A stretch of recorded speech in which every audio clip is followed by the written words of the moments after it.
Books make you hope. Books make you dream. Books make you laugh. Books make you scream. This is the Books That Make You show, discussing books with authors and experts, unraveling the inner pages of all the books that help make us who we are. Hosted by Desiree Duffy. Welcome everybody to the Books That Make You show. My name is Desiree Duffy and I'm your host. And I have a nice warm cuppa in my hand. You know, a lot of times people ask me if this is real, like, is there something in it or is it just a prop? Well, I got to tell you really quickly here before we get started with our guest today, who is David Ruggerio. I want to tell you really quick about a company called NovelTea. You see this book? It's not a book. It's a tea tin. Inside is tea. These are bookish tea tins. And they have so many wonderful books and different flavors. They have the smaller tins too. Can you see some of these? We've got Anne of Green Tea Gables, Pride and Peppermint. How cute is that? They have something if you're into scary stuff. They've got Cup of Cthulhu and War and Peach. And they come with these adorable little bookmarks. So check out NovelTeaTins.com. One more time. That's NovelTeaTins.com. And you can see them all. And they're so yummy and they're so good. And I love them. They're perfect if you love books and you love tea. And I think books and tea, those are things that just naturally go together. It's kind of like Italian cooking and Brooklyn. They just go together, don't they, David? Absolutely. What a segue into this segment, huh? I got to tell you, I'm on the East Coast. It's cold as holy hell over here. I'm a little bit under the weather, so I'm a little jealous. I could use one of those teas right now. I'll send you some. Would you like some Pride and Peppermint? Absolutely. I actually love to drink tea. So, yeah, you could send it over to me. I'll send you some. It's good for the throat. That peppermint really just soothes That's the great. throat. That is terrific. But here I am. I've gone in back to my original roots, which was writing about cooking and cooking in itself. And I've written a book. Let me get it here. Let's see. Yeah, Can we see it in grab there? it. Oh, A tomato. A tomato grows in Brooklyn. No, it's not a joke. I know. It's awesome. I take the reader. You're coming to Mr. Ruggerio's neighborhood, and I'm going to take you back to Brooklyn.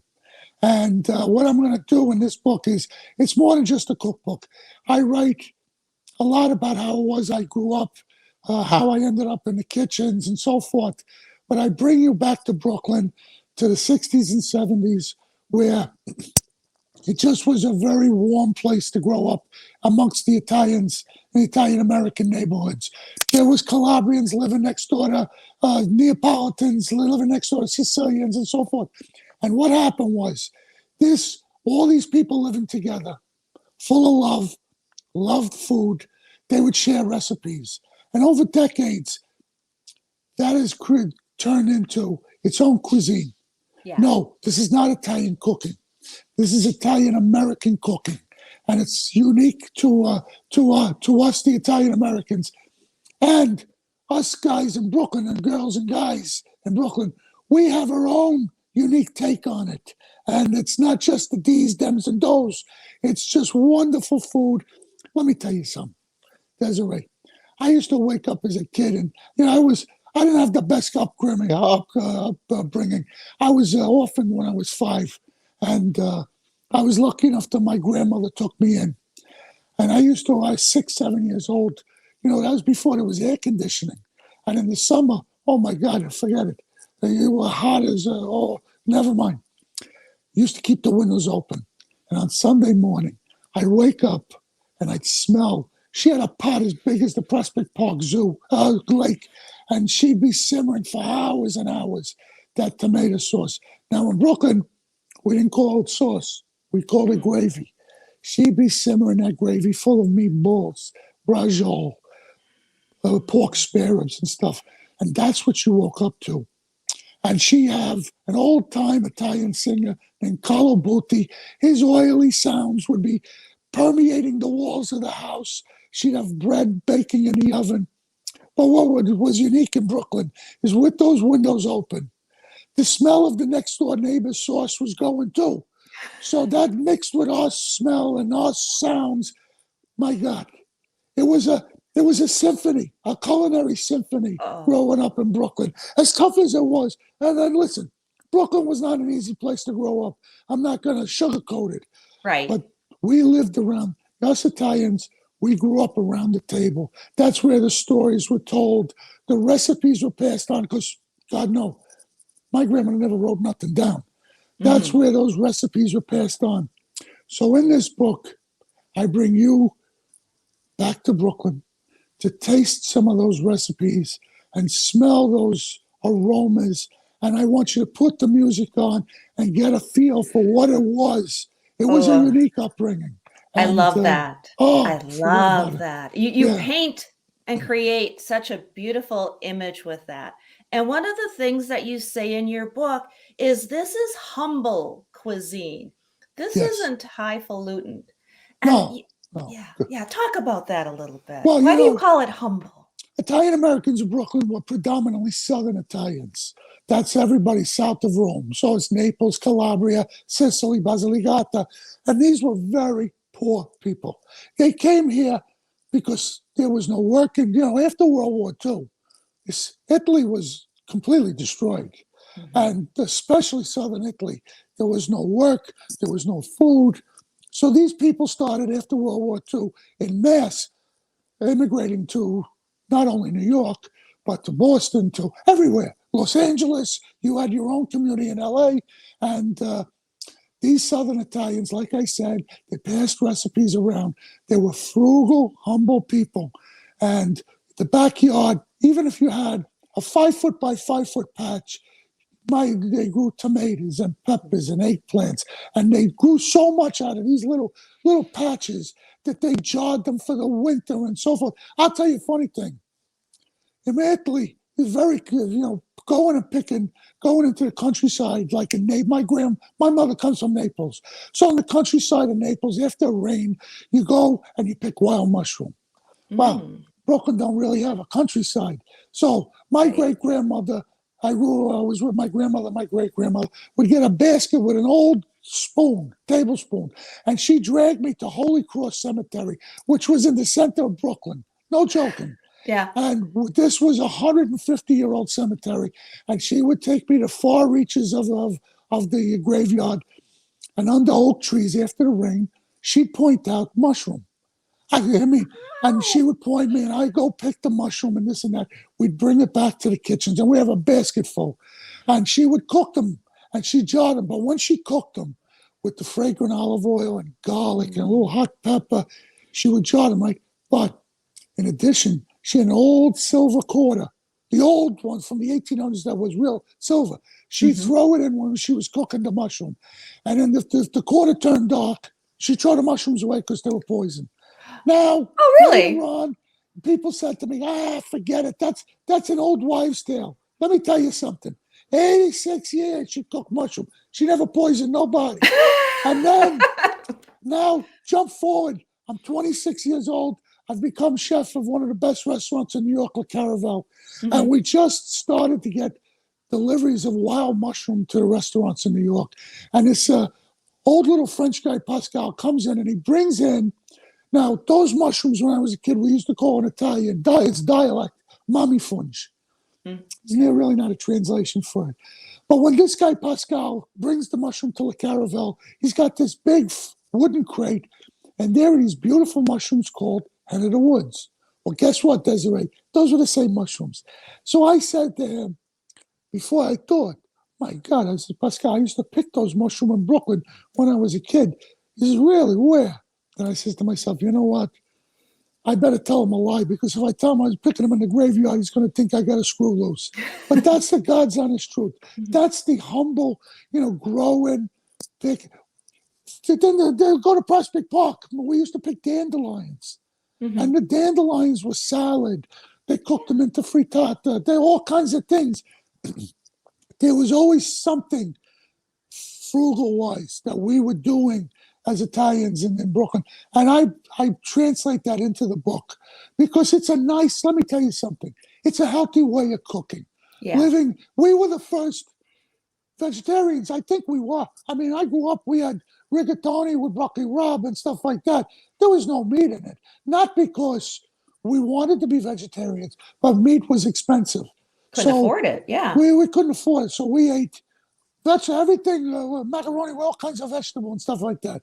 And it really was a humble, but it was a healthy and a wonderful way to grow up. I got to tell you, it really was. And it was a lot of color in that age. I mean, everything was vibrant. The cooking, the smells, the gardens, the life, and the characters. Man, there was a lot of screwballs in Brooklyn. Forget about it. And so a lot of people say I got to screw loose too, but we had a lot of fun. And hopefully you get that feel in the book. Yeah. Well, hold up the book again. And just so you know, we are going to show some of the images. Yeah. Flip through. Can you find Sure. Let me find a nice photo picture. too? And we'll show some on the screen as well. I want to show you this picture here. Can we see this here? Cameraman, come a little closer. Oh, there you go. Yeah, we'll show that. That little place, that's a little pasta shop. Now, it's called Pastoz's, okay? Okay. Pastoz's is still there. New York Avenue in Brooklyn, making some of the best fresh pasta. And guess what? Desiree, you're in LA. You can call them. They ship to LA. But we made a lot of it at home. But stores like that started springing up in Brooklyn. And it just was really a wonderful way. And you know what's funny? My grandmother and my grandfather, they came over, and being Italian we were kind of put down a little bit back in the day. Mm-hmm. So they were not so quick to speak Italian in front of people. They didn't want people to know they were Italian and so forth. But now what's happened is, I'm first generation. My son is second generation. Guess what? My son wants to know where he came from. And it's not unique to my son. It's the whole... there's 27 million people in America that have Italian roots in them. And there's probably even more, have a part Italian. They want to know where they came from and what the cooking was like and so forth. So there's different aspects to this book. And it's written for not only to give an idea of how it was to grow up, but for all the second, third generation Italian, fourth, that are interested. Yeah. And there's also the people that want on a Saturday night, they got their boyfriend or their girlfriend coming over and they want to be Italian for the night. So you put a little Italian music on. Yeah. Maybe, and you pick up the book, you pick out a couple of nice recipes and with that music playing and the wine and stuff. You know what I say? Our cooking is from the olive and the vine.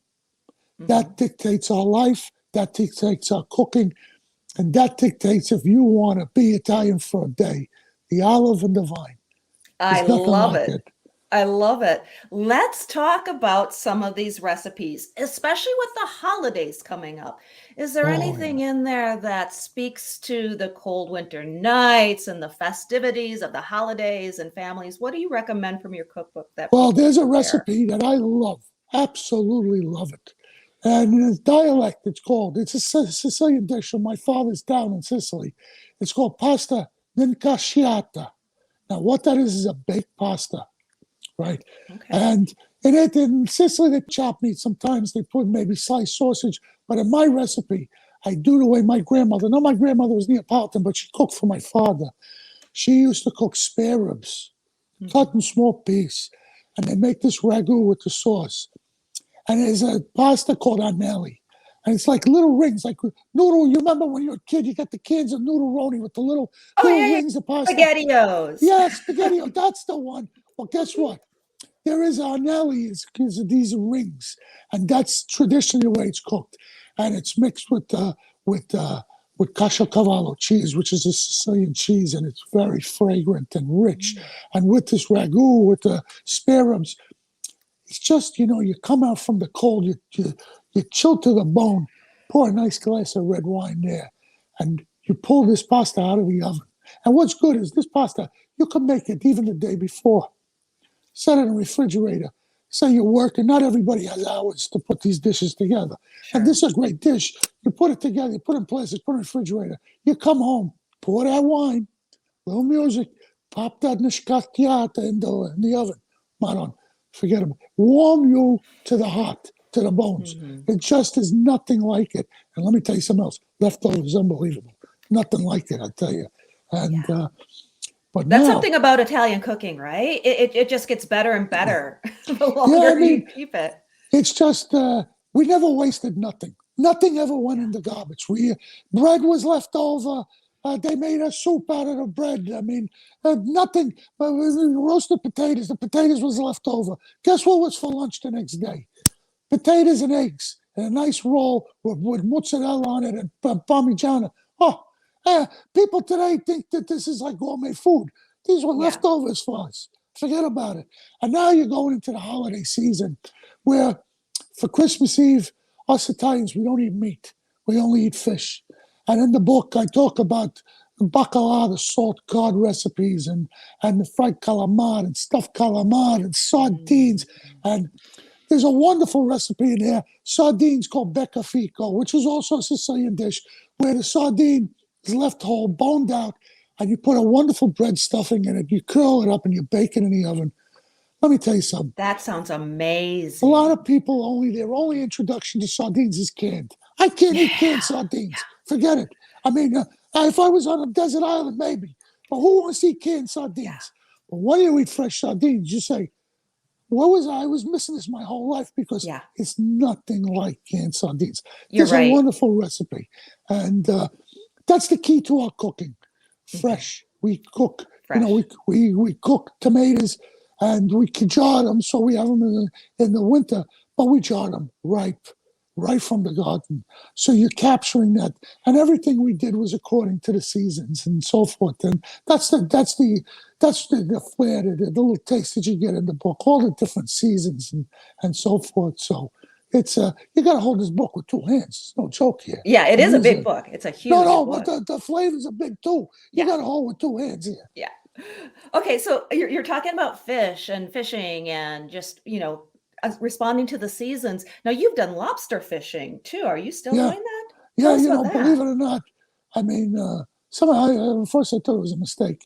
I put it as a joke. I don't live in Brooklyn no more. I moved out to there's a wonderful body of water on the South Shore of Long Island in New York called the Great South Bay. It is paradise. And I have a little boat in the back. And I filed with New York State. They gave me a recreational lobster license. I'm not really. It's not even about going out to catch the lobsters. Yeah, that's great too. But to go out in the open ocean and clear your mind and so forth and really enjoy what it is. But the other thing is, there's that byproduct of getting those lobsters. And when you come back, fra di lobster roast, fra diavolo, with linguine and so forth, forget it. I mean, it's nothing like it. But it's about loving life. And right next to my dock, I have gardens with fig trees and peppers. And I want my grandchildren to see what my grandparents, my great-grandparents did. I want it to be passed on. I don't want it to be lost. Worst thing in the world is for these cultures to be lost. And it's very easy to happen. And they need to see where they came from to appreciate life today. So they see what their ancestors went through. And that's all, I talk about that in the book. Yeah, absolutely. Now you did a cooking segment during the Book Fest recently. Yes. And okay, I feel maybe I'm a little bit just uneducated, David. I never knew that you should put the linguine in the pan. Oh, but that's a mistake that not only home cooks, I see cooks on TV do it too. They cook the macaroni, they drain it, they throw it in a bowl, and they throw sauce on top. Well, a big mistake here. Okay, tell everybody what they're supposed to do, because I find this fascinating. You have to you drain the macaroni, right? For two things, there's a couple of secrets to macaroni. Now, when we say macaroni, we're talking about dry pasta. This doesn't pertain to fresh, okay? Talking about dry pasta, okay? So when you cook that, you cook it in salted water, really salted water. And as the pasta, you want to leave a bite to it, a real significant bite, more than al dente. And I'll tell you why. You're going to get a big cup and you're going to put some of that cooking water on the side.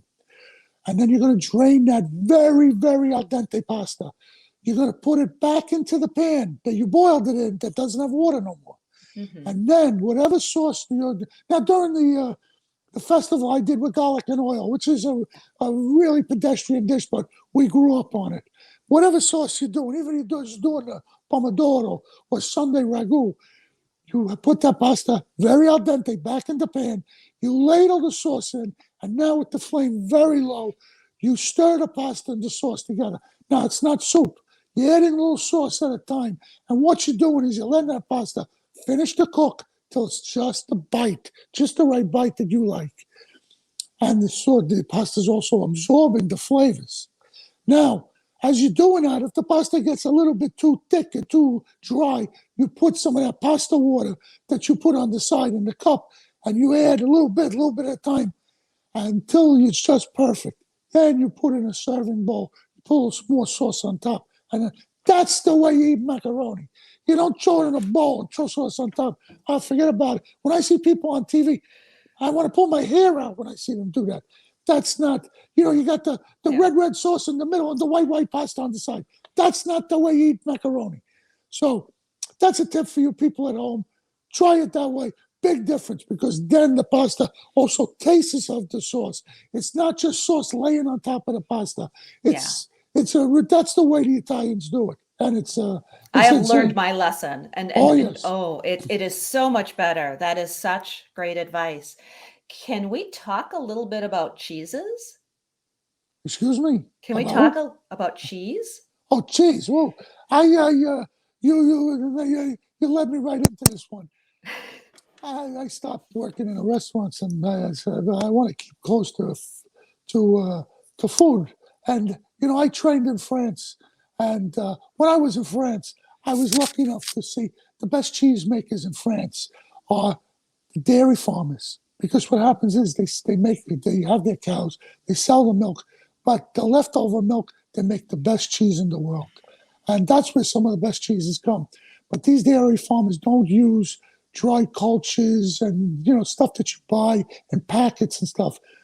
They have different ways of getting live cultures, natural, that also add unique flavors to the cheese. So I'm finished working in the restaurants. In between fishing for lobsters and writing a cookbook and a couple other books, I started making cheese, just like a gig, just for the home. And after one or two tries, I got the cheese stuff come out really good. So I still have a lot of friends in restaurants. So I gave a few of the chefs in New York. I don't have that much, but I started giving them some of the cheese, and they started selling the cheese. Oh, I didn't even charge you for it. What are you doing? You're making money on this cheese. So I don't charge for it as a joke. I want to know what they do is they give it to their best customers, and then they say, "Hey, you remember David Ruggerio, Maxime Le Chantier?" Yeah, sure. He made this cheese, and now I get email from all kinds of people. Can you send me cheese? Yes. I ain't got no time for all this stuff, but I still do make some cheese. But what happens is there's some of the better cheese take months to do. So you got to wait till it's ready. You can't speed that up. I love it.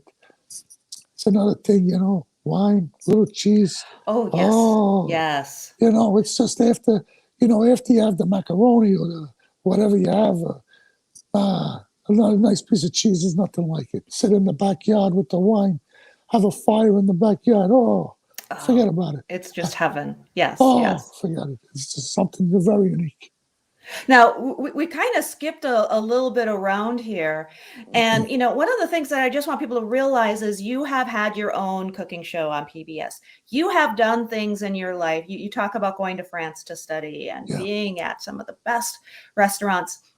I just wanted to point out, and hope you don't mind me bringing us back to what the legendary New York Times food critic, Bryan Miller, said about this book. I'd love to give his quote really quick because it just describes everything so perfectly. He says, David Ruggerio has crafted an outstanding book, an evocatively written memoir of a special time and place that nurtured his rise to culinary fame. and a compilation of irresistible family Italian dishes, many with a brazen Brooklyn accent. So I just wanted to, What to accent? get that out there. Let me tell you something. 3 decades, I lost sleep over, for people that don't know who Bryan Miller was, the New York Times, this was back in the day when I was in the restaurants. This is before the Michelin. The Michelin wasn't here yet. It was only in France. So in New York, the New York Times made, and Bryan Miller was the critic for decades. With one bad word or one good word, he made you, or you could close your restaurant. I lost sleep over this guy for 3 decades. And now he's become a friend. And actually, he just wrote a wonderful book that everybody should read. And it just was, I just kind of sat back and exhaled.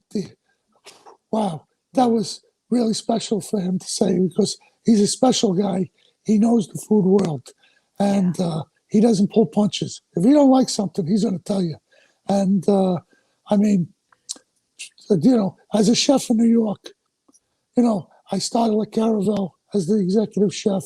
I went I was in Brooklyn. I was down and out. I was a teenager, and either I was going to end up in jail or dead. And I ended up going to Le Caravel. I decided I was going to work. I got the old gourmet magazine, and there was a guy named Jay Jacobs that used to write about the best restaurants in the East and West Coast. And in those old copies, he said, the best restaurant in New York is Lutèce or Le Caravel back then.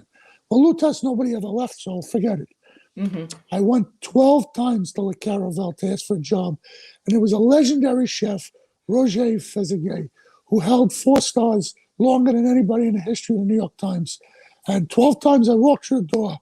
And before I could say my name, I put my hand down. He said, no. And there was no Americans in the kitchen. There were only French. 13 is an unlucky number for most, but for me, it was a lucky number. That 13th time I went there, this Fezeguet unfortunately had a slight stroke, not terrible, but he wasn't there. And the sous chef had taken over. And so everybody had to move up. The sous chef left the stove. He went to become the chef, and everybody, there was an opening. And I waited till the end of lunch. I went up to him. I said, Chef, he says, before I could say another word, he says, you start on Monday. I start on Monday. Oh, my God. I never worked in a restaurant. I lied. I gave him a BS story. I worked here. I ran to B. Dalton bookstore in Kings Plaza in Brooklyn. I bought Julia Childs. I bought every French cookbook I could find. I memorized everything over the weekend. And on Monday morning, you want to talk about baptism by fire? Oh, my God.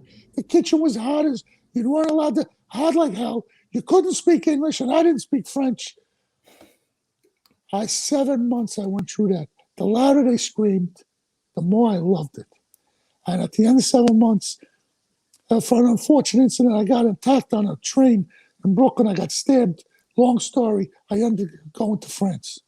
And for 14 months, I worked at the Hotel Negresco there was a Gomio magazine called Gomio that named the best young chef in France was Jacques Maximin.